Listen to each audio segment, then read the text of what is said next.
Cheeky breaky of Domka! Right, so last week I showed you my super heavy loadout where I have I'm festooned with blasters and festooned with magazines and all of that.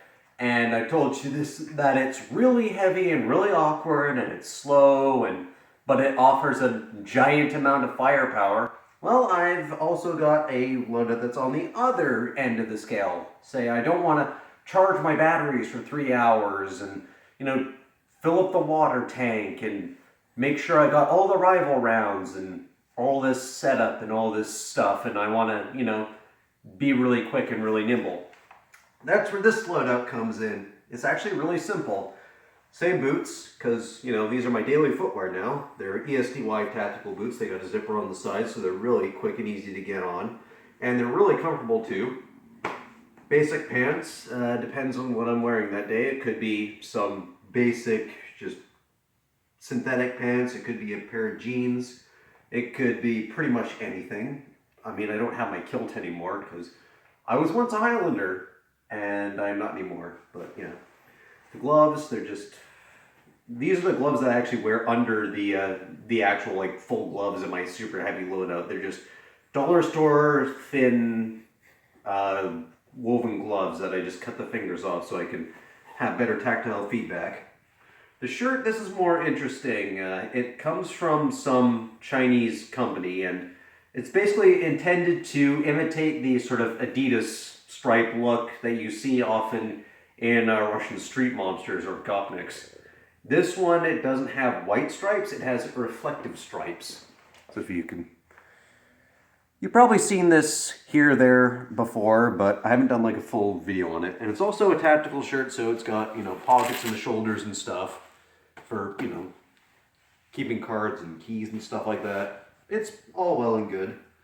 The vest, though, is the most interesting bit because this is actually a slightly modified piece of 1970s Soviet milsurp that was intended for carrying AK magazines. It can carry 3, and then it's also got pouches for grenades and stuff. I don't actually carry these because they're hard to get to.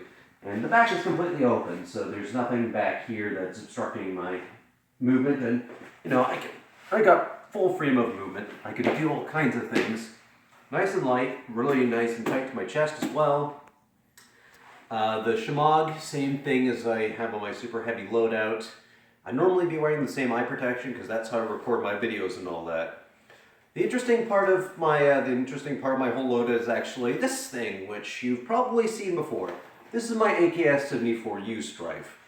The internals are pretty much stock. There's a couple locks that are still in place.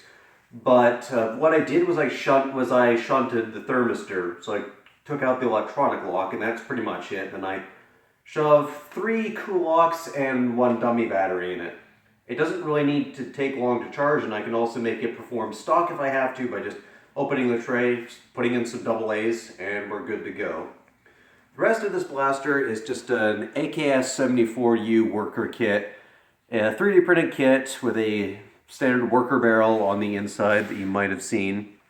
And I painted the end of the muzzle booster here orange because it came in black, obviously. The duct tape the electrical tape is just partly a flourish and partly because there's a little bit of a crack here on what would be the gas block that I had to make sure that this stayed on. And also you can probably, maybe you can see this, but my front sight is painted red just to give me a clearer view. The rear sight on this kit, I mean it's loose, but also sometimes around here you'll have the rear sight break, so you got to be a little careful with this. Top rail, standard AK top rail from a worker kit. This stock is a folding stock that looks like the Aks74u stock, and it works like one except it folds the wrong way. And it's styled after the stock of the AK-12, but it's a similar triangle folder stock. For magazines, I just have 15 round standard worker mags. This whole loadout only contains about 60 rounds, and the entire theme of this is I don't have to spend a long time getting ready. This is I have a war in exactly 1 hour, and that includes loading the darts, making sure the batteries are charged, getting my shoes on, and getting out the door. This is just, I need to prepare for a war, and I need to prepare for it now. And also, I don't want to carry a load of gear with me. I just want to, get around corners and do all that sort of thing. So that's how I handle being a light rifleman as opposed to a super heavy support gunner. Hope you enjoyed this, and we might see you next week because we got a VFBA event probably on Friday next week. So that would be the Wednesday after this Friday. The next Wednesday probably is the next giant video. So hope you found this entertaining. Be sure to see you next time.